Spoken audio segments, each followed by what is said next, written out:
For many women, the dream of having a child will never be fulfilled due to uterine infertility, which involves abnormalities of the uterus that make it difficult to get pregnant or carry a pregnancy to term. But, thanks to advances in medical technology, having this dilemma isn't the end of the road. In fact, a woman in Brazil gave birth to a healthy baby after receiving a uterus transplant from a deceased donor. Uterine transplantation is not new. The first successful childbirth following a uterine transplant from a living donor took place in 2014 in Sweden, and there have been 10 other successful births since then.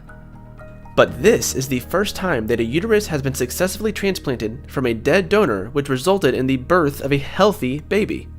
A uterine transplant, or womb transplant, is a complex process which involves the removal of a healthy uterus from a donor into a woman whose uterus is absent or unhealthy, allowing her to carry a child.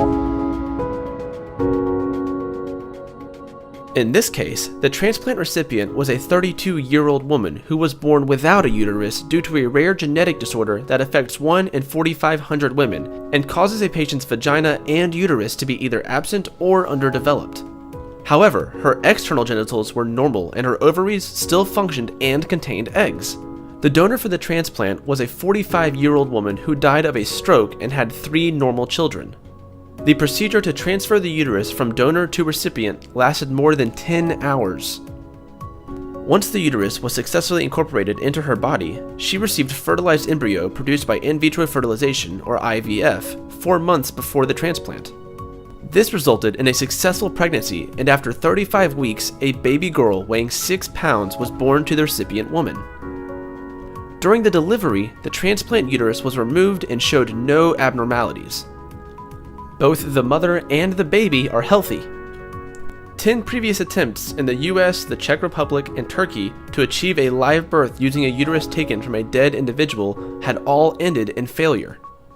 Therefore, further research is needed to figure out why, for some women, uterine transplant is a success, while for others, it's not.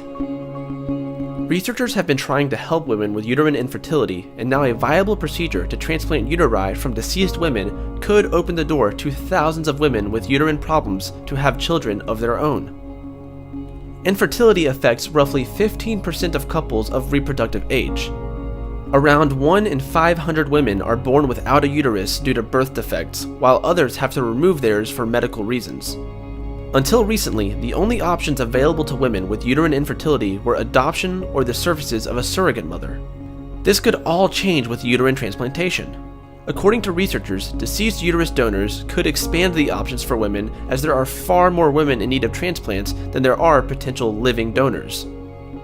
In the future, patients may be able to turn to organ banks instead of searching for volunteers, and living donors could avoid risky complications such as infections or serious bleeding. Although it is a long and challenging journey, for many couples struggling with uterine infertility, there is more hope now than ever before.